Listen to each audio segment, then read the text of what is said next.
Interest relief for 2020 personal taxes for people who earned a decent amount of money, as well as unfortunately or fortunately they had to claim COVID support benefit. There's a good news for them. You can have more cash in your pocket for at least 1 year. So on February 9th, 2021, CRA announced 1 year waiver of interest on taxes payable for 2020 tax year for the individuals who meet the following condition. What are those conditions? You should have taxable income of $75,000 or less in 2020. And bear in mind, it's not or, this is and. You should have received COVID-19 support benefits in 2020. So if you qualify for these two conditions, if you have a tax owing balance, you can pay it after 1 year. There won't be any interest. And I was just reading an article today morning.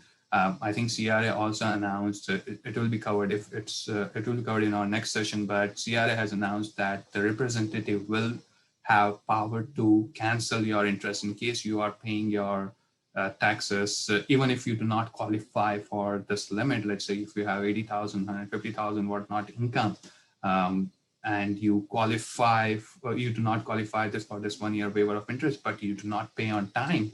CRA representative can look into your condition and they will try to understand what's the reason. And if there is some hardship, they can cancel or waive the penalty. We could always do that by a special request of waiver of interest and penalties.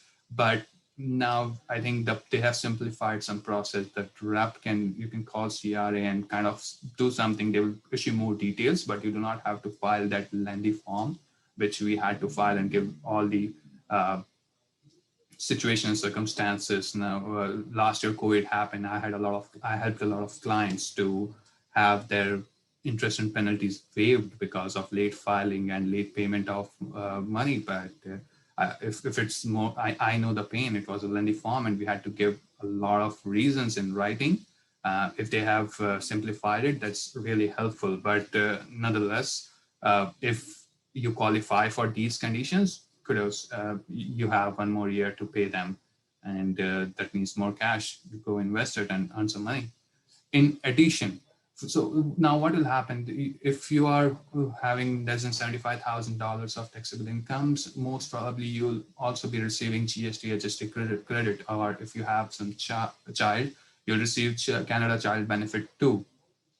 So question is, in the past, they used to deduct my balance owing from these benefits, but hey, CR is not going to do this in 2020. They have very categorically said that we will not be applying these benefits against the individual's 2020 tax balance owing. So thank you, CRA, for not doing that. And yeah.